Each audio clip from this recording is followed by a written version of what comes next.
जब अकबर पूरी दुनिया को झुका चुका था, तब एक राजा ऐसा भी था जो पहाड़ों में छिपा नहीं, बल्कि उन पहाड़ों से तूफान बनकर निकला। नाम था महाराणा प्रताप। पराक्रम था जिसका परिचय, और इतिहास था जो आज भी सिर उठाकर गर्व से कहता है, महाराणा प्रताप जिंदा है। 16वीं सदी का भारत, अकबर का मुगल साम्राज्य विस्तार की चरम सीमा पर था।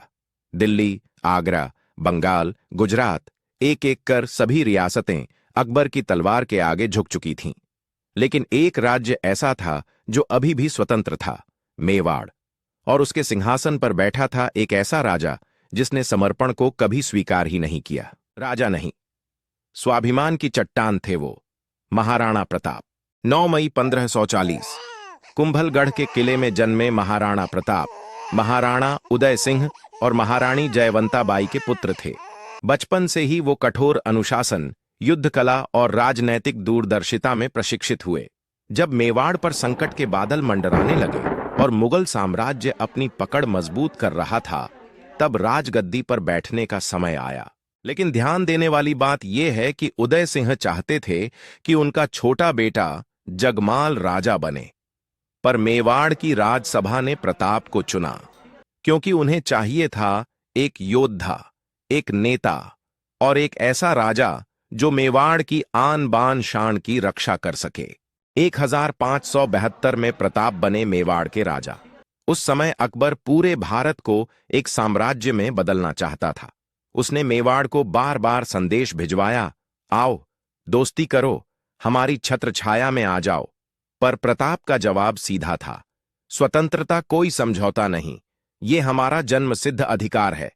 अकबर ने सोचा, ये भी झुक जाएगा जैसे बाकी सब झुके। लेकिन प्रताप तो पर्वत की तरह अडिग थे। और फिर आया वो दिन जब तलवारें बोलीं और इतिहास की सबसे भीषण लड़ाई हुई। 18 जून 1576, हल्दी घाटी का युद्ध। महाराणा प्रताप की सेना 20,000 की थी और अकबर ने भेजा था अपने सबसे शक्तिशाली सेनापति मान सिंह को 80,000 सैनिकों के साथ। युद्ध सिर्फ ताकत का नहीं था, ये आत्मसम्मान की लड़ाई थी। प्रताप के पास युद्ध में शामिल थे भील सैनिक, स्थानीय किसान और कुछ वफादार सेनापति। सबसे खास नाम हकीम खान सूर, जो मुस्लिम होकर भी महाराणा प्रताप के साथ खड़ा था। ये बताता है कि महाराणा प्रताप की लड़ाई धर्म की नहीं, स्वतंत्रता की थी। हल्दी घाटी के युद्ध में महाराणा प्रताप का घोड़ा चेतक भी इतिहास बन गया। घायल होकर भी चेतक ने महाराणा प्रताप को युद्ध के मैदान से बचाया, 7 फीट की नदी को पार किया और अंत में वीर गति को प्राप्त हुआ। भले ही ये युद्ध निर्णायक नहीं रहा, लेकिन एक बात साफ हो गई, महाराणा प्रताप झुकेंगे नहीं।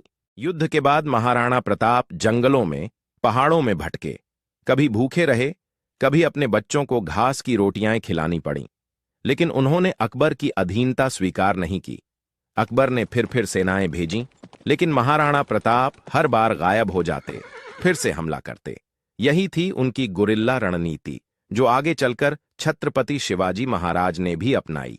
महाराणा प्रताप ने पहाड़ियों से युद्ध छेड़ रखा था, हर जगह से मुगलों को खदेड़ने लगे।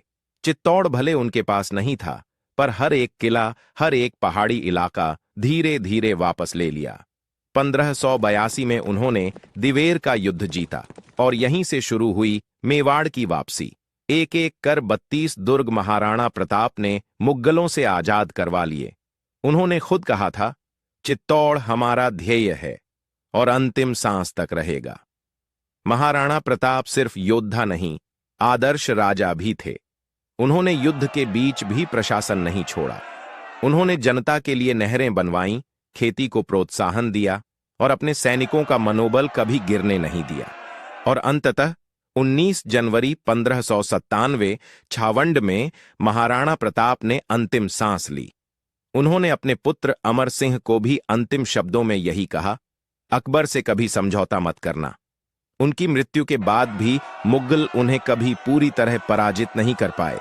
उनका जीवन बन गया राष्ट्रभक्ति का प्रतीक, स्वतंत्रता का उद्घोष और गौरव का गान।